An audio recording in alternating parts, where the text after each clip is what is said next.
Eu chámome Aitor Lata Rodríguez e xunto con Iván e Raquel formamos a cooperativa de traballo asociado Labrecos, que se dedica á agricultura e gandeiría.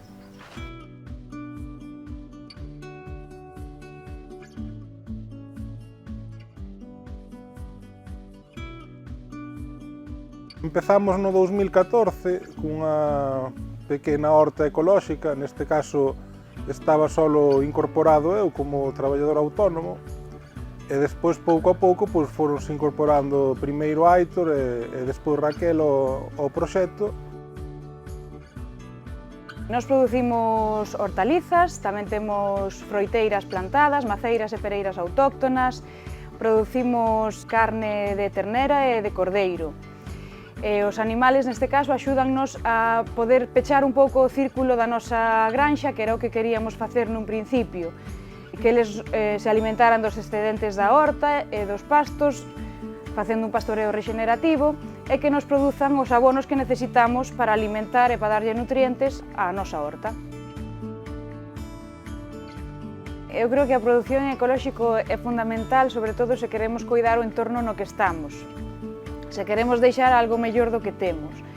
A produción ecolóxico non admite os pesticidas nin insecticidas, co cual estamos xa tratando a terra dunha maneira máis natural, facendo loita biolóxica para que os insectos depredadores sean os que se encarguen das plagas.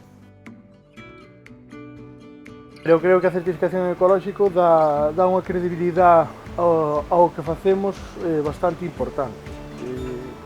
Ao final o consumidor quere asegurarse de que o produto que está consumindo é realmente ecolóxico. O CRAEGA axuda a que ese produto vaya nas condicións que decimos que vai, non? Que a certificación incluye.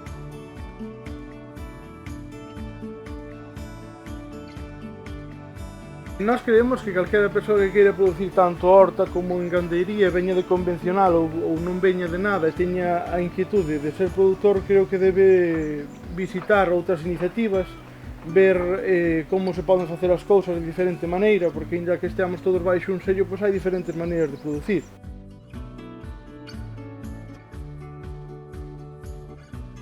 Nos, de cara ao futuro, o que planteamos, xa que o que facemos cos nosos produtos é venta directa, é aumentar o abanico de produtos que podemos ofrecer aos clientes.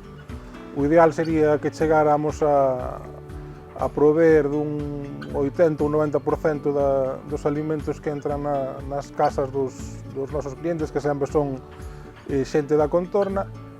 E por outra banda, formación de novos agricultores, porque creemos que fai moita falta, a través de alumnos en prácticas ou visitas ou do que sexa.